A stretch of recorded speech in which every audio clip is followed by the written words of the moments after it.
국내 신종 코로나 바이러스 감염증 환자가 23명으로 늘었습니다. 추가 확진자 4명 가운데 3명은 가족이나 접촉자를 통한 2차 감염으로 확인됐는데요. 네, 자세한 내용은 고려대 예방의학 교수시죠. 최재욱 대한의사협회 과학검증위원장 모시고 집중 분석해 보도록 하겠습니다. 안녕하십니까? 안녕하세요. 오늘 오전에 이제 4명이 추가로 확진 판정을 받아서요. 지금 23명이 코로나 바이러스에 감염된 것으로 보건당국이 발표를 했습니다. 다행스러운 거는 그 추가로 확진 판정을 받은 사람들도 일단은 방역 체계망 안에서 있었다 이렇게 볼 수가 있는 게 아닌가 싶은데요. 어떻게 보셨습니까? 네, 맞는 말씀입니다. 다만 아쉬운 거는 이제 그 중국 관광객이 이제 추가로 확진됐는데 그분은 초기에는 그렇죠. 방역망이 있지 않았죠. 네. 방역망이 확대되면서 전수조사 범위에 들어오게 된 이제 경우고요. 또 제3국을 통한 이 감염의 또 추가 감염 여러 가지 그런 부분들이 지금 또 추가로 계속 발생하고 있기 때문에 그런 점은 좀 고려해 보면서 판단해야 될 상황 같습니다. 지금 말씀하신 부분은 23번째 환자 이야기를 하시는 거죠? 네, 맞습니다. 중국인 여성입니다. 네, 20번째 확진자 이야기를 해보고 싶은데 1차 검진에서는 음성 판정을 받았다가 2차 검진에서 지금 양성이 나왔거든요. 네네. 8번째 확진자 같은 경우에도 같은 경우였고요. 네네. 지금 이 상황을 보니까 처음에는 음성 판정을 받았을 경우라도 안심하면 안 되겠다라는 생각이 드는데 네네. 역시 좀 공감을 하실 것 같습니다. 네, 맞습니다.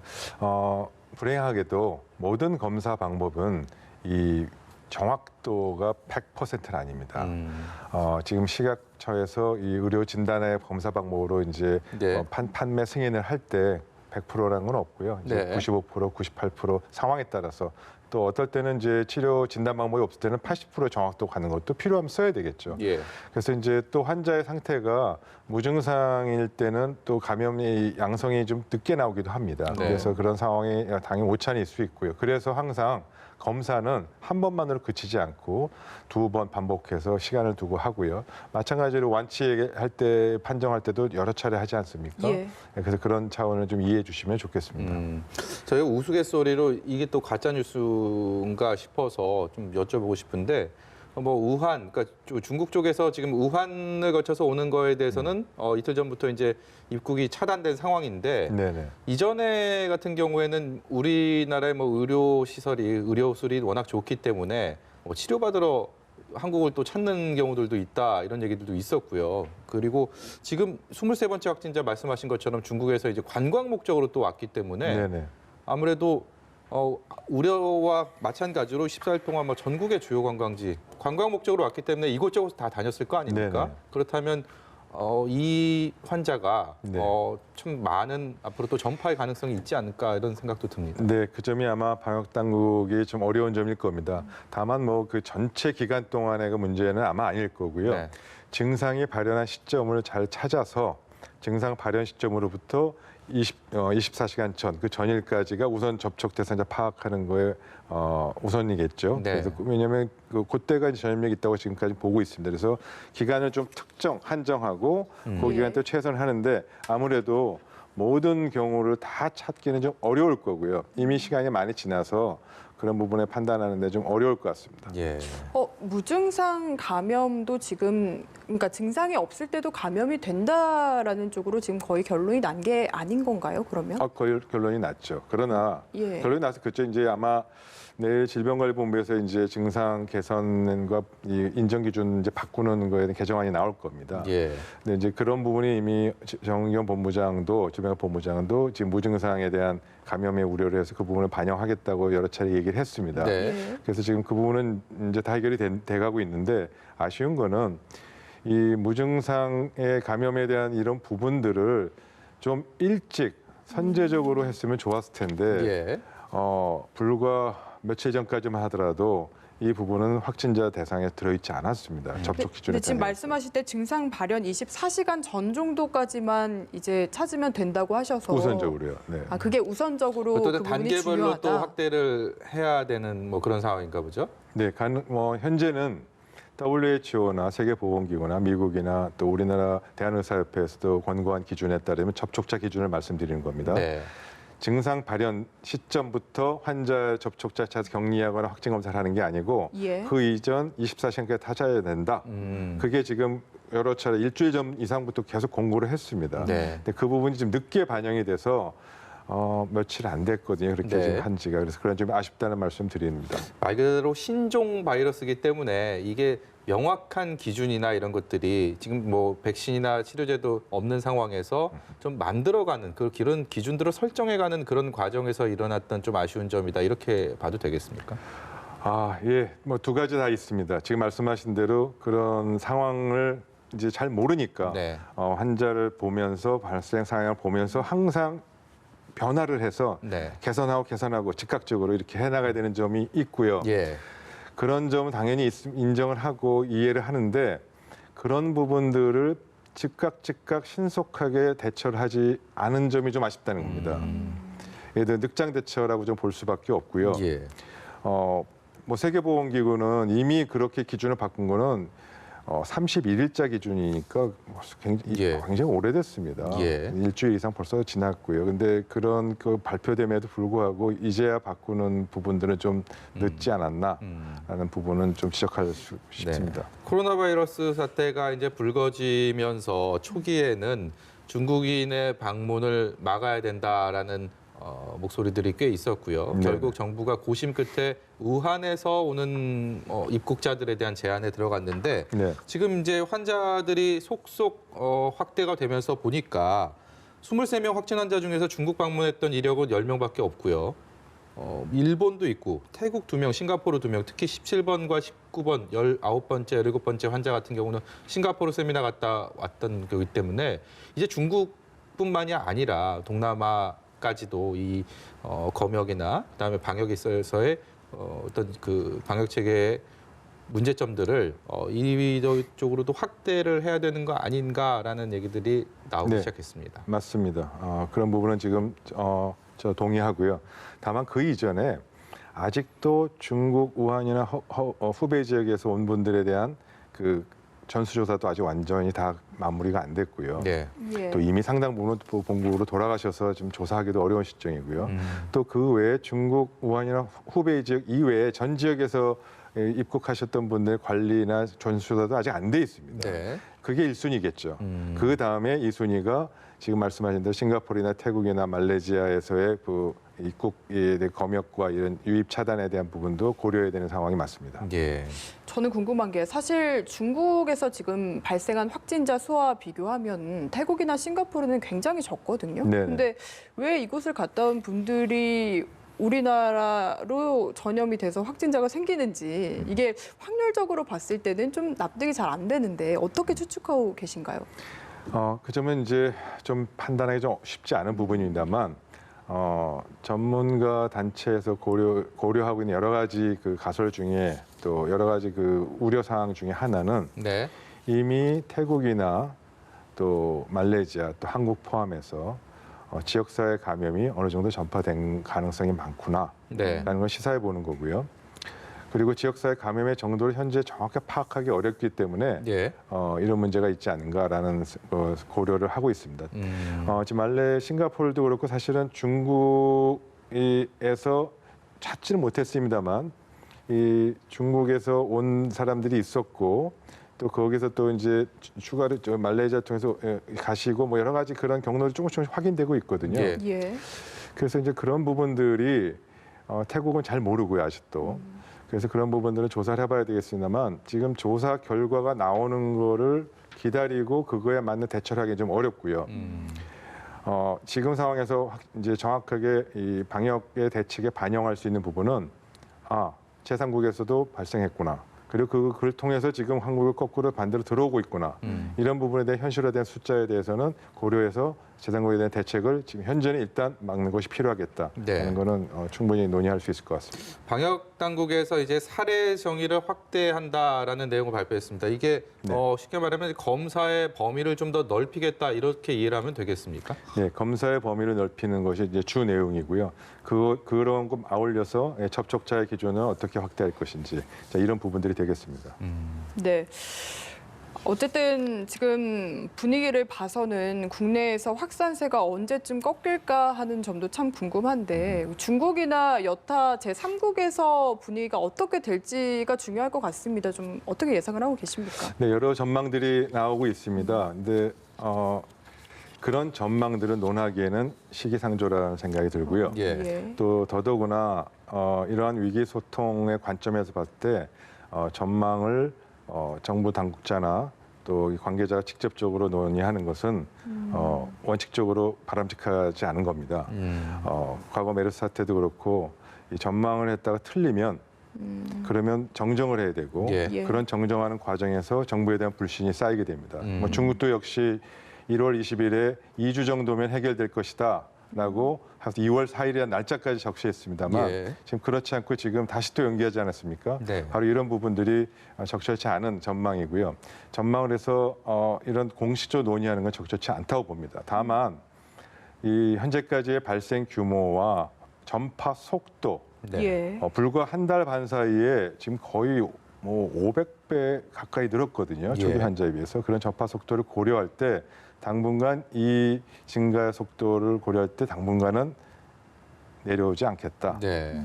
계속 유지될 것 같다. 그러나 그 시점이나 그런 부분들을 전망하기는 아직은 좀 어렵겠다라는 것이 결론입니다. 전파 속도가 계속 빠르게 이어지고 있고 그중에서 뭐 슈퍼 전파자라고 봐도 될 만한 확진자들도 나오면서 이 접촉자들 지금은 증상이 없다 하더라도 접촉자들에 대해서는 자가격리 조치까지도 이제 방역 당국에서 보건 당국에서 얘기를 하고 있는데 자가 격리를 받으시는 분들이 많으실 겁니다. 저희가 뭐 아산이나 진천 쪽도 물론 있지만 이 자가 격리를 하는 데 있어서 좀 주의해야 될 점, 그냥 단순히 집에 있는다는 개념으로 봐야 되는 건지 여기에 대해서도 좀 궁금합니다. 네, 자가격리에 대한 기준을 좀 말씀드리기 전에 우선 슈퍼 전파자가 확인됐다는 것은 좀 아닌 걸 정정드리고 싶고요. 네.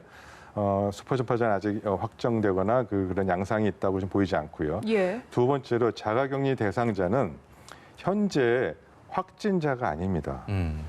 확진을 하거나 확진 검사를 기다리거나 네. 확진 검사를 하지 않더라도 할 필요가 없더라도 혹시라도 증상이 생기면 확진을 해야 될 필요를 할 수 있도록 대기하고 있으라는 뜻이기 예. 때문에 너무 이 부분에서 우려하실 필요는 없고요. 네.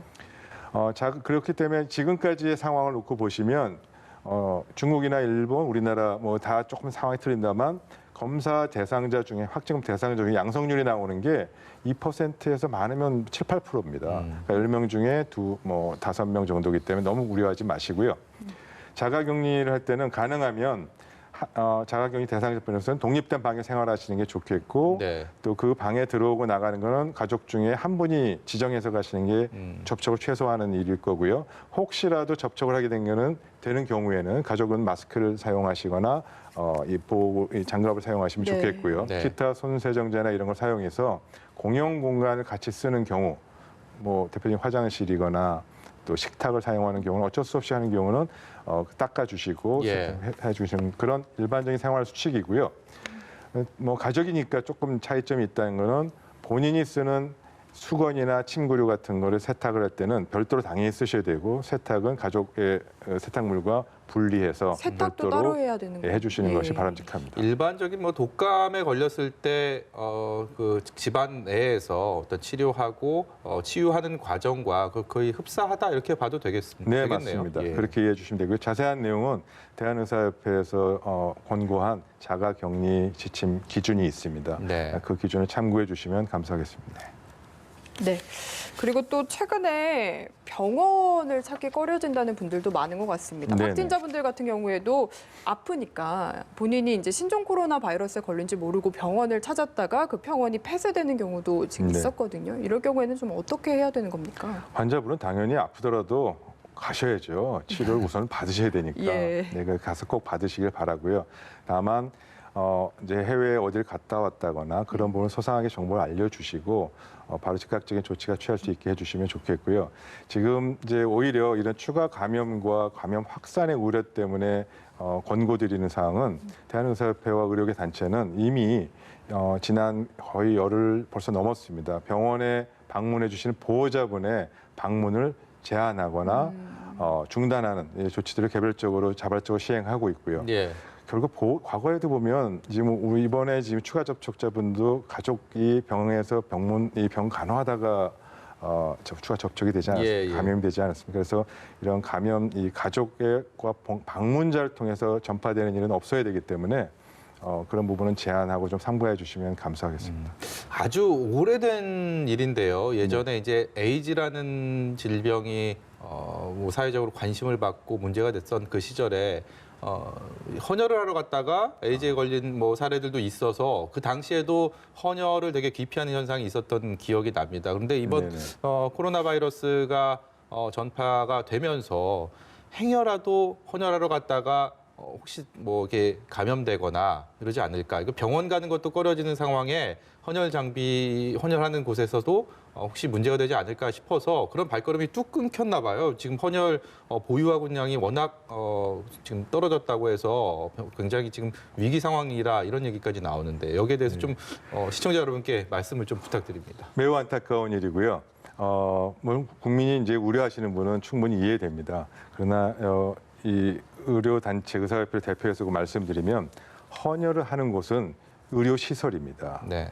헌혈하는 장소는 이런 감염의 위험으로부터 막기 위해서 항상 소독과 방역을 항상 매일 하고 있고요. 예. 그 공간에서 이런 바이러스나 박테리아의 감염이 발생할 우려는 전혀 없습니다. 네. 그래서 그 점은 꼭 우려하지 마시고 헌혈이라는 것은 지금의 내 생명이 아니라 미래의 내 생명이 될 수도 있고 내 가족의 생명을 도울 수 있는 기부 행위입니다. 그래서 이 예. 부분 꼭 적극적으로 참여해 주시고 성원해 주시기를 바랍니다. 네, 헌혈 지금 보유량이 3, 4일치 정도밖에 남지 않았다라고 하는데 지금 위원장님 말씀대로 헌혈은 안전하고 오히려 그곳이 더 방역과 소독이 잘 돼 있는 곳이기 때문에 주저하지 말고 헌혈에 참여하시라 뭐 이런 말씀을 다시 네. 강조해 드립니다. 네, 그 점에 대해서 한 가지 더 추가로 오늘 말씀드리겠습니다. 예. 오늘 대한의사협회하고 한국방역협회가 공동으로 대국민 권고 기준을 발표했습니다. 소독과 방역에 대한 부분입니다. 이 지역사회에서의 공간, 즉 지역사회에서 뭐 식당이나 편의점이나 뭐 이런 부분들에 대해서 혹시라도 확진 환자가 지나가서 또 다녀가서 감염이 우려되는 곳은 소독과 방역을 네. 적법하게 실시하면 즉각적으로 소독과 방역의 효과로 바이러스와 대부분의 박테리아는 사멸합니다. 네. 그래서 사실 바로 사용해도 될 정도입니다. 자칫 재사용해도. 그래도 사실 불안하게 생각하는 분들이 많으시거든요. 그렇죠. 예, 그래서 혹시라도 또 그런 불안과 또 혹시라도 또 여러 가지 상황을 고려해서 예. 적법하게 소독과 방역이 된 곳은 24시간 후에 재사용이 가능하다는 것을 국민에게 권고 기준으로 알려드렸고요. 예. 이 점에 대해서는 지속적으로 홍보하고 국민에게 더 적극적으로 알려드리는 것이 좀 필요할 것 같습니다. 그러니까 예. 철저하게 소독을 한 후에는 만 하루가 지나면 안전하다 확실하게 네. 이 점을 말씀해 주셨고요. 네. 또 저희 불안을 좀 상쇄시킬 만한 이야기를 해보자면 많은 분들이 확진 판정을 받았지만 그래도 상태가 안정적이고 퇴원하신 분도 계시죠. 첫 번째 네. 퇴원 확진자가 나왔고 오늘 첫 번째 확진자 분도 아마 퇴원을 하실 것 같은 네. 상황입니다. 치료에 효과가 있어 보이는 항바이러스제 이야기도 나오고 있는 상황이어서 앞으로 걸려도 만약에 걸리게 된다 하더라도 너무 걱정하지 않아도 된다라는 식의 이야기를 좀 듣고 싶거든요. 네. 위원장님께서 어떻게 보고 계십니까? 네, 맞습니다. 우선 과거 메르스나 사스에 비해서 치사율은 현저히 낮습니다. 네. 또한 이런 치사율 역시 다른 국가에서 지금 발표된 것과 비교한다면 치사율은 해당 지역, 감염이 발생한 지역의 의료 수준과 의료의 서비스와 직접 관련이 있습니다. 네. 즉 중국이나 다른 나라나 뭐 인도네시아 상황과 비교할지 못할 정도로 우리나라의 치사율은 낮을 겁니다. 일본도 마찬가지로 낮다고 그래서 보고하고 있고요. 예. 반대로 얘기하면 이 감염률이나 전파의 속도는 그 나라의 방역 수준과 방역의 노력에 달려 있습니다. 네. 그래서 중국이 저렇게 똑같은 환자가 발생해 저렇게 전파 속도 높은 거는 그래서 정부의 대처나 방역이 부실하구나라는 그런 우려를 전 세계가 하고 있는 것이고요. 네. 반대로 미국이나 우리나라나 사실 환자가 들어와도 그렇게 많이 전파가 되지 않은 거는 그래도 방역과 지금 돌아가는 이런 그 논의를 할 수 있기 때문에 크게 우려하지 않으셔도 되고요. 설사 환자가 발생했다 하더라도. 네. 또한 동시에 지금 이 유전자 정보가 다 정보 해독이 됐습니다. 그래서 정보를 알 수 있기 때문에 치료제나 백신 개발에 지금 박차를 가하고 있는데 아시다시피 치료제나 백신 개발은 많은 시간이 걸립니다. 그래서 지금 현 시점에서의 이 신종 코로나 바이러스 감염 환자에 바로 적용하기는 좀 어려울 것이고요. 네. 암만 빨라도 최대 1년이라고 하더라고요. 6개월, 1년이 돼야 시제품이 좀 나오지 예. 않을까. 음. 그것도 최선의 노력을 해서 경우에 한정된다 이렇게 또 다른 신종 바이러스가 그 사이에 또 나오면 어떻게 됩니까? 또 같이 대처해야죠. 이렇게 또 실수를 반복하지 않고 최선의 노력을 하는 것이 필요하고요. 바이러스가 그래서 참 이 신종 감염병이란 말이 나올 정도로 바이러스가 현대 사회에 새로운 역습 그런 표현도 할 정도로 네. 바이러스와의 싸움과 재발과 전쟁은 앞으로도 네. 위협은 항상 상존해 있다. 그렇게 이해해 주셔야 될 것 같습니다. 아주 단적으로 말씀을 드려도 일단은 확진 판정을 받은 환자 중에 2명이 완치가 돼서 퇴원을 했고 아직까지 사망자는 없다. 이 상황만 봐도 이 지금의 신종 코로나 바이러스가 우리가 이기지 못할 뭐 그런 질병은 아니다라는 좀 긍정적인 네. 생각도 드는데요. 지금 앞으로 2명의 확진 환자가 퇴원을 하게 됐으니까 물론 전파 속도는 아직도 있지만 앞으로도 퇴원할 수 있는 완치할 수 있는 환자들이 더 많이 나올 것이다. 이렇게 긍정적인 전망을 해도 되겠습니까? 그렇습니다. 네, 지금 아직까지 환자 상태가 뭐 좀 속단하기 어렵지만 대부분 잘 유지되고 있고 중증의 환자가 그렇게 많지 않으셔서 네. 잘 회복될 것이라 믿고요.